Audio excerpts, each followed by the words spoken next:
understand that if this is what you want to do, then figure out a way to do it. Because at the end of the day, everything that you will go through will help you be a better physician. It'll be part of your story when you're applying to medical school. The first acknowledgement that I want to make for you is that you are in this organization. I hope not just for social points, which you got to get more than one social point for some of those things, but for the camaraderie, for the collaboration with each and every one of you in here. Because if it wasn't for the group of students that I hung out with, I wouldn't be here today, because I leaned on them for support and for advice and for a shoulder to cry on when I got that B- in my physics test. Each of you in here are not competing against each other. Every day you are only competing against yourself to get into medical school. Trust me when I say that there are enough seats to get into medical school for those of you who deserve it. And when you look at the stats overall, you go, oh, only 40% of students are getting in. Well, that's true for one application service, but there are 3 in this country. And when you look overall, the stats are probably much better than that, because the application services don't talk to each other.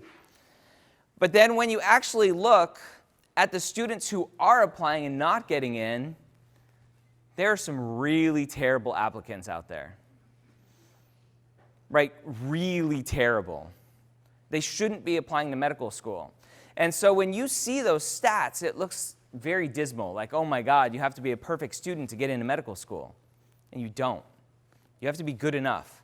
You have to have a good enough GPA, a good enough MCAT score, but you have to have your story, which is why I have this Your Story Matters up on this slide. How many of you thought that if you had a 3.9 520, that's an easy in for medical school?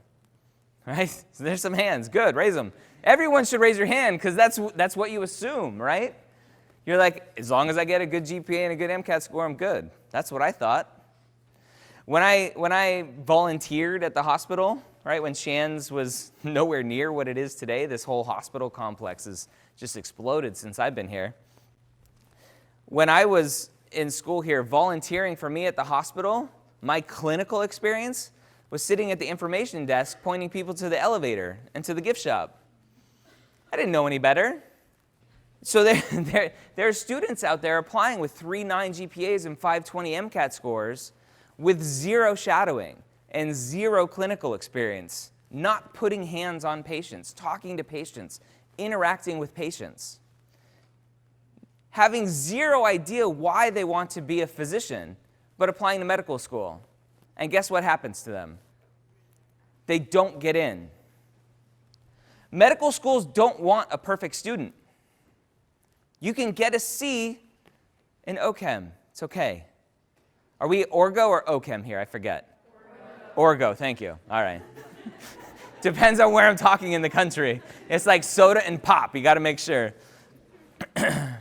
So you can get a C in Orgo and still get into medical school.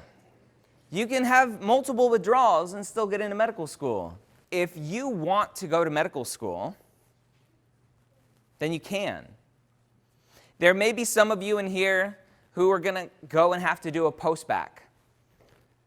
After you graduate here, you're going to have to take some more classes to prove to yourself and to prove to medical schools that you are academically qualified. That's what medical schools want to make sure, right? First and foremost, that you're academically capable of finishing medical school. Guess what? Medical school is hard. I failed my first med school exam. My wife says I was in tears. I don't think I was. I don't cry.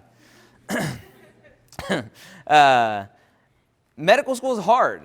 You don't have to be a genius to finish medical school, though. Trust me, some of my med school classmates were not super smart, but they finished. You know why? They worked hard.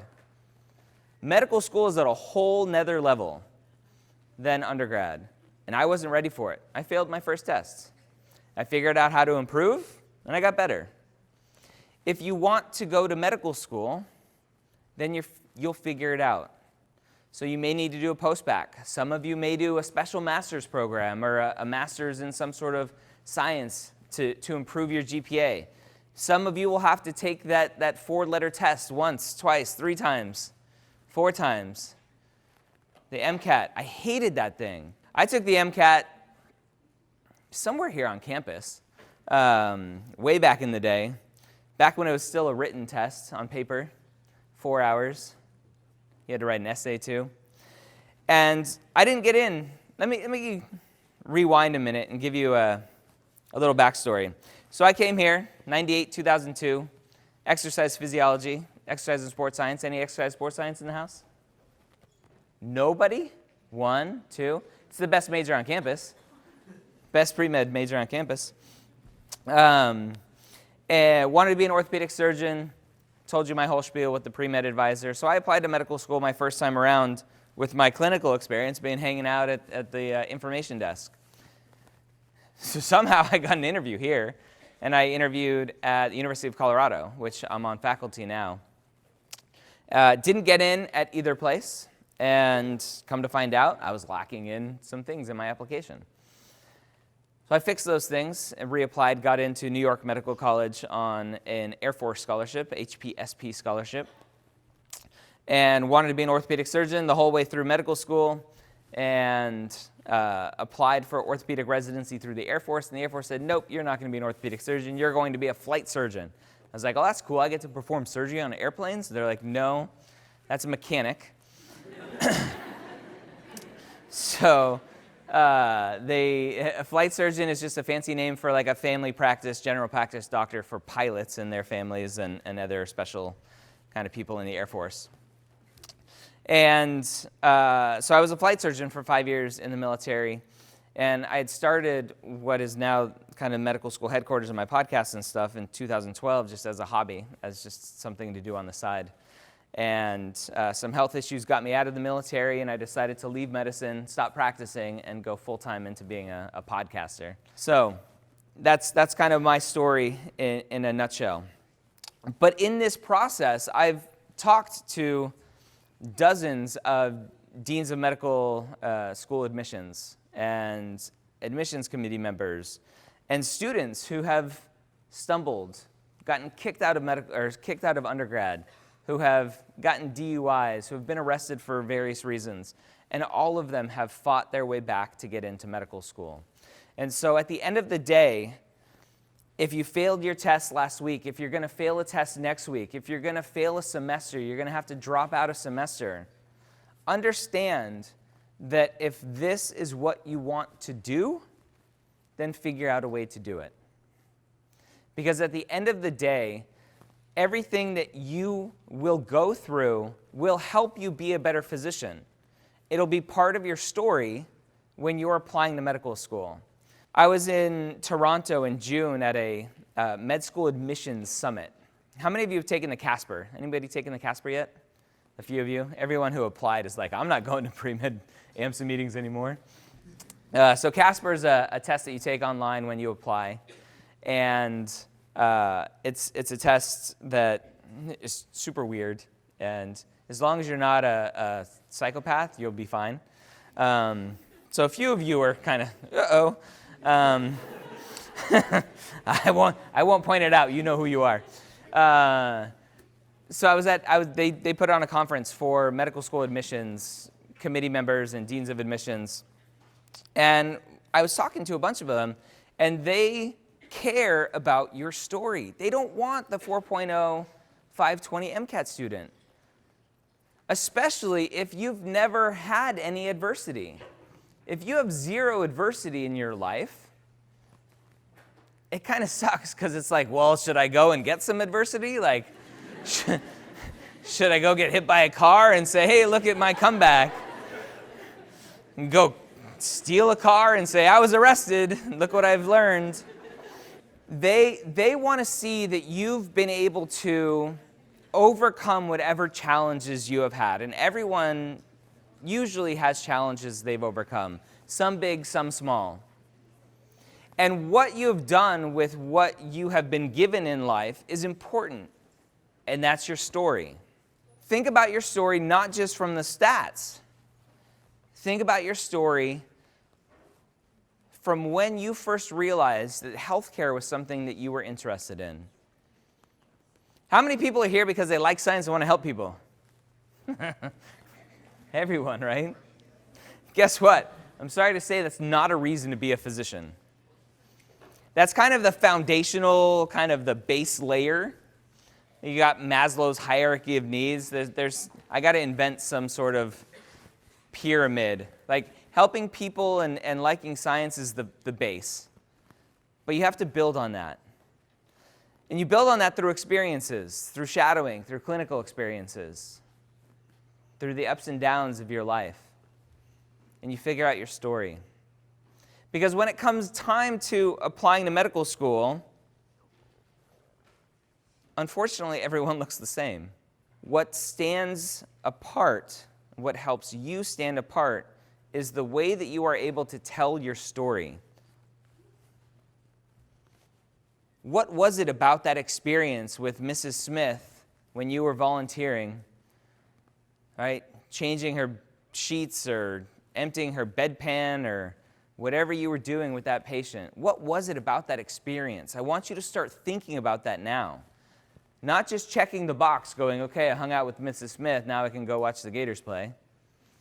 Right? It was, okay, I hung out with Mrs. Smith. What was it about this experience that really confirmed or reconfirmed or solidified in my mind, bless you, that this is what I want? What was it about this experience that confirmed that this is why I want to be a physician? If you've messed up, luckily it wasn't on my transcript, but I got caught cheating in chemistry lab. Right, as one of the, I don't think I can take my medical license back now. one of the, I'm sure some of you have done this too, don't judge me. Right, you go with your lab book and you have to run some experiments. It's like, oh, what color do you get from this super magic compound? And so I knew what the answers were because my friends took the class already or took the lab already. So I knew what colors I was supposed to get. It's not really cheating because I still had to do it all myself. And somehow my answers fell out on the floor and the lab professor is like, uh-oh, what's this? So I failed that part. If you fail, if you have any sort of academic issues that are going to be on your transcript, any sort of got caught drinking on campus, right? Stupid. Drinking age should be 18. That's a whole nother.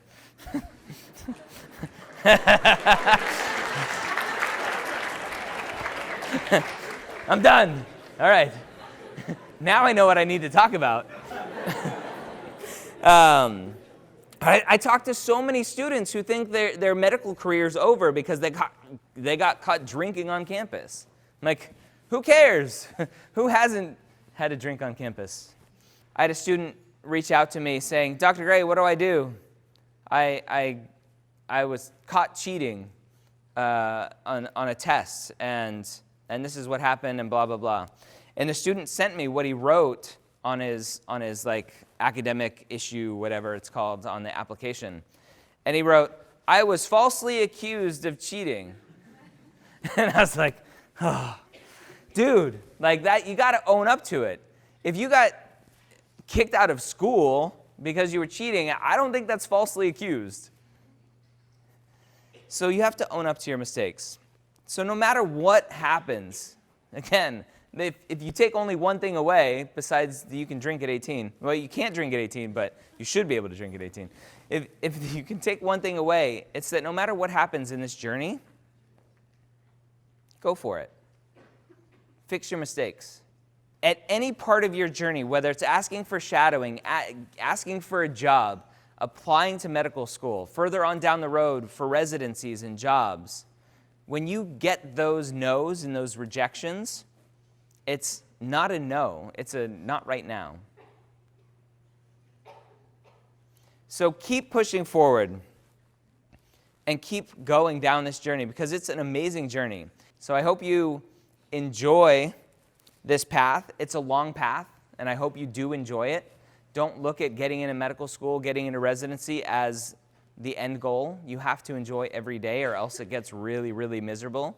And I've been there, down in the dumps, wondering when's it going to end. And you look up and you go, oh crap, I got a lot more to go. I hope I have some new podcast listeners. Pre-med years, go listen. Let's do some Q&A. Tips for med school interviews. I have a whole book on it. So the biggest tip that I want to give you, the biggest mistake, I'll flip it. The biggest mistake that students make is that they think their job at the medical school interview is to show how awesome they are. Students go in with an agenda of, I need to prove how empathetic and compassionate I am, how dedicated I am, how hardworking I am. Right? So let's kind of flip it and reverse it.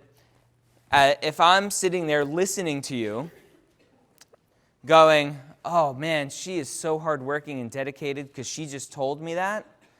Hold on, time out. Sally, we finally found a dedicated and hardworking one, right? Offer her an acceptance right now, right? That's not your job in the interview. Your job in the interview is to go and have a conversation, not to prove yourself, not to sell yourself. The admissions committee members, the interviewers don't want to be sold to. They want to have a conversation.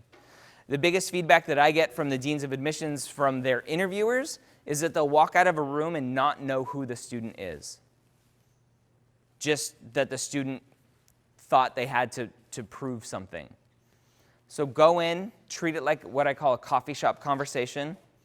Right? If you're going in to have a coffee shop conversation with a friend, a classmate, a colleague, whatever, you're not going to go in going, okay, I need to make sure they really know that I really worked hard today and that I'm super helpful and I'm super dedicated, super motivated. Right? You just go and you have a conversation, you talk, you answer questions. And usually when I tell students that they don't have to sell themselves, that they just go in and have a conversation, usually what I see in people's faces is relief. They're like, oh, that's it? I can do that. So that's what I would say is my biggest tip. Just go in and have a conversation. My clinical experience in shadowing, I basically had none. Clinical experience and shadowing are huge. You need to get them. They're hard to get, especially at a big academic institution like this, right? You have lots of pre-med students, pre-PA students, nursing students, all trying to get into the hospital and do things. Guess what? Gainesville's big. It's much bigger than this small campus. So call some private practices, call those physicians out in the community, and see if you can shadow, potentially be a volunteer medical assistant, and get experiences in that way. My MCAT score was pretty weak. Converted to today's scores, it was probably a 501, 502. My GPA was strong, 3.7 something. So it was really just the activities that hurt me. So my answer is one where I say, tread lightly. Unfortunately, it is very stigmatized. And again, going back to kind of medical schools want to make sure that you're academically competent to finish medical school. They want to make sure that from a health perspective, whether it's physical, mental health, you're going to be capable of finishing medical school in 4 years, what they want. And so if you have some sort of academic issues where you had to withdraw a semester or withdraw a year, and you talk about, I'll just throw it out there, you'd be like, hey, I have bipolar and this is why I want to be a doctor, or I have bipolar and this is why I missed a year, right? They're going to go, uh-oh, right? Is she going to be able to finish medical school in 4 years? Medical school, if I haven't said it already, which I know I did, but I'll say it again, is hard. And so in my mind, you don't want to give them any ammo to say no. With that said, you have to tell your story. And if your story involves being bipolar, right, I'll just stick with being bipolar. If your story revolves around being bipolar and that is why you want to be a physician, then you can't avoid that in telling your story, because the goal of your personal statement is to talk about why you want to be a physician. Maybe there's a little loophole where, hey, mom has bipolar too, and I can just talk about mom and avoid talking about me. But at the end of the day, the question comes down to who you are as a person and what you want to talk about. And do you, depending on what's going on, are you going to need accommodations? And do you want to potentially screen out schools that are going to reject you based on that? And you know because of that that they're not going to be very friendly if you do have issues during medical school. And so if you are open and honest about it to begin with, knowing that you may get more rejections because of it, but if you do get some interviews and acceptances, you know they already accept you for who you are. And you're not trying to hide it and then go, surprise, afterwards. Does that make sense? So the question for, if you didn't hear, if you have a mistake, you made a mistake, DUI, how do you prove you've learned from it? And maybe it's being involved in some sort of anti-drunk driving campaign, right? Going and talking to middle schools and high schools about your experiences. That can be part of it, right? It's kind of hard to go, hey, here's my breathalyzer results for the last 5 years, right? It's kind of hard to do, but you prove it by not doing it again. And trust me, I've seen a lot of applications where students are like, the first time I got a DUI, I'm like, oh. All right? It's hard to learn from a mistake when you keep making it. So it's depending on what it is, it's hard to prove that you've learned from it other than you didn't make that mistake again. So how important is paid employment opportunities? I'm glad you asked. So this comes up all the time. Paid versus volunteer doesn't matter. Go get your experiences. And if that makes the difference between going to some community physician and saying, hey, let me just work for free as a medical assistant, just shadow your medical assistant, teach me how to take blood pressures and check people in, like go do that. Paid versus volunteer makes zero difference. There are some schools that really like volunteer hours, and that's not clinical, that's like going and volunteering at Habitat or the Soup Kitchen or whatever, right? UCF is really big on volunteer hours outside of clinical related stuff. Yeah, so collaboration, not competition, is one of the things I promote in my podcast. And I kind of mentioned it at the beginning, right? The whole look to your left, look to your right, only one of you can be a doctor is a bunch of BS. And really, I think at the core of it, it's hard because the pre-med world is very cutthroat. And I understand that. But if you can start forming groups here, obviously this is one big group, but if you can start forming some groups around other people, like have some secret, I'm a collaborator, like handshake, and know that you are meeting up with other students who aren't going to try to cut you down, then that will help. Thank you guys so much for your time. All right, here, take a video. Say hi. Woo! Go Gators!